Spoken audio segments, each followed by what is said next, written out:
Over an FAA decision to ban all flights into Israel's largest airport. The ban started when a rocket landed about a mile or so away from Israel's main international airport earlier this week. Then the FAA decided to change course last night after it says it reviewed, quote, significant new information. But the change, of course, came also after Senator Ted Cruz and others raised questions about whether the ban was a de facto boycott of Israel and, in effect, a political one. Brooke Goldstein is a human rights attorney and director of the Lawfare Project. Brooke, good to see you tonight. And so the ban that the FAA says was put into place because the rocket fell very close to the airport. On the other side is the fact that we don't have a similar ban in place over Pakistan, over Afghanistan, over Yemen. And as I pointed out last night, even over the part of Ukraine where a commercial airliner was shot down. Now, we put one in place after the commercial airliner was shot down. But in the week prior to that, we had several jets shot down there, and we did not have a ban in place. So one rocket, near this airport in Israel had people saying, really? What do you think? I think we have to give the FAA the benefit of the doubt, given the Malaysian Airways flight being downed and the rocket landing near Ben Gurion Airport. I don't think this amounts to an economic boycott of Israel, but there are some legitimate reasons why many people think this was politically motivated. And I think the number one reason is because it was reversed in a matter of hours. And nothing has changed on the ground. The rockets are still firing. Israel has not said that there's been any enhanced security measures. The only thing that's changed, as you mentioned, is Ted Cruz, and that there's been an outcry, and people are calling for an explanation of what the decision-making process is. Benjamin Netanyahu asked John Kerry to reverse the ban. I think that was Tuesday night he asked for that. The State Department is saying that they had new information. Perhaps they're not sharing it with us, but that they had new information regarding the incident with the rocket, and they were satisfied on additional security measures. We don't know right now. We're just going to have to leave it to the viewers to figure out what they think. Let me ask you about what happened today in Gaza, because we've been talking about the deaths of Palestinian civilians. And today our own Connor Powell filed a report talking about the bombing of a UN school that was meant to be a safe haven for Palestinians and wound up getting bombed. And watch. Just a few minutes ago, a UN school just like this, full of kids and refugees, was hit by shelling. Everybody here is saying that they are angry. There's nowhere safe. They want the international community to help. Israel says its troops were battling militants, but there are no reports of fighters inside the building that was hit. Still, Israeli shells destroyed the shelter. At least 16 people, including 3 UN teachers, were killed. The local hospital overwhelmed with dozens of injured women and children. The Israeli military says they're investigating the incident. Brooke, let me ask you, as somebody who's a staunch defender of Israel and critic of Gaza, and Hamas, I should say, and you see those babies in the hospital, and I realize that these can be the costs of war, it changes public opinion. What say you about these pictures and what happened today?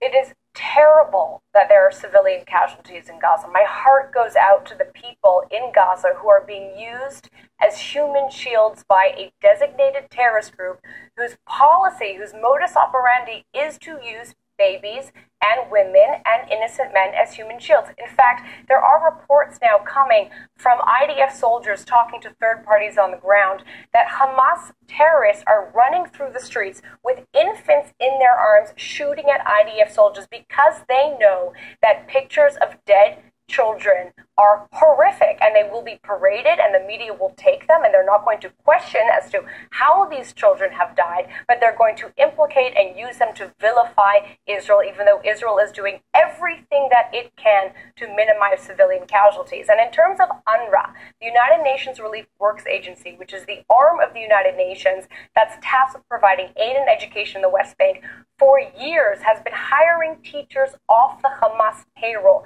has been allowing its classrooms to be used as recruiting grounds for Hamas terrorists. And they're doing this all with our taxpayer dollars. It is illegal, and yet the Obama administration, for some reason, the State Department is so easily to impose a ban on an ally, but we cannot ban the continued unbridled funding of a United Nations agency that not only assists Hamas in recruiting child soldiers, but has been caught now twice hiding rockets in its facilities, in children's schools, and then giving those rockets to Hamas to fire them at Israeli civilians. It's insane. Brooke, stand by.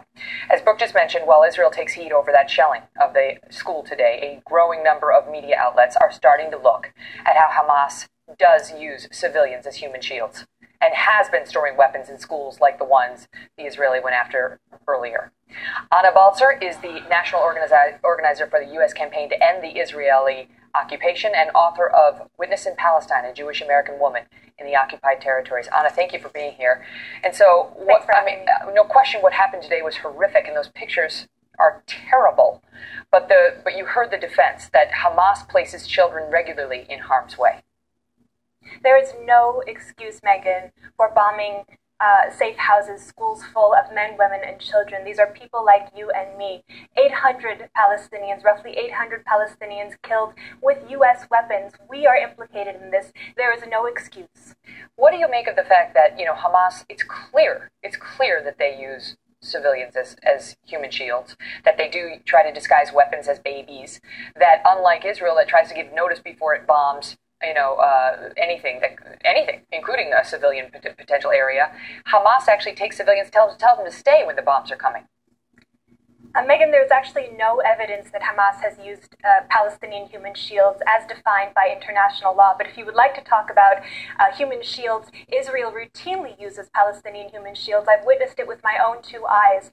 Israel has used Palestinian human shields, has defended its so-called right to use Palestinian human shields as documented by Israeli journalists, human rights organizations, and Israeli soldiers themselves. Israel, do you deny that Israel gives notice before it bombs these facilities?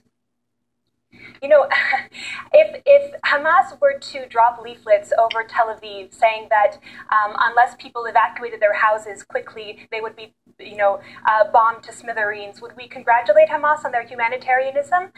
It doesn't change anything that Hamas... How is Israel supposed to fight back against an organization whose entire mission is the destruction of Israel? It's in the Hamas charter that they want to kill all Jews. Hamas is a red herring. The policies that Israel is controls carrying out Gaza against the Palestinian people have been going on for decades. They elected Hamas to run Gaza. Yes, but the policies that Israel is enacting are part of a pattern that goes back decades before Hamas was even in existence. And if anyone who is very serious about seeing a lasting peace in the area has to address those root causes of the violence. And that has to do with the suffocating blockade that Palestinians have been living under, the brutal occupation that Palestinians have lived under for more than 40 years, and the ongoing displacement and ethnic cleansing of Palestinians for more than 60 years. Anyone who really wants to There's not been any ethnic cleansing. Anna, thank you. I want to tell every time you launch rockets, that there will be some news. We will on the push infiltrate for a you. ceasefire at some point tomorrow. We don't know whether that's hopeful or not. Before we go, did you want to respond to her, Brooke? Absolutely. I think it's so interesting that Anna can come on television and claim that there's no evidence that Hamas is using its own people as human shields, when all you have to do is go on Al-Aqsa TV, which is Hamas TV, or listen to the statements of Hamas ministers, and they publicly admit what they are doing. So I don't understand how somebody could have any credibility going on television and lying to your audience that there's no evidence that Hamas is deliberately using civilians as human shields. Yeah, they praise the deaths of certain of those civilians and they celebrate the deaths in the name of their cause. So that has been well documented. Brooke, good to see you. Anna, thanks to you as well. Coming up, the IRS yesterday had to confess that evidence it claimed to have destroyed, well, it may not have been destroyed after all. Whoops, and it did. I don't know how they found out. The Inspector General actually found out. Sorry. So we went back and we checked some of the agency's other claims about the targeting of conservatives. And up next, we have a rather eye-opening look for you at what we found. Plus, critics outraged and appalled that it took 2 hours to kill this murderer by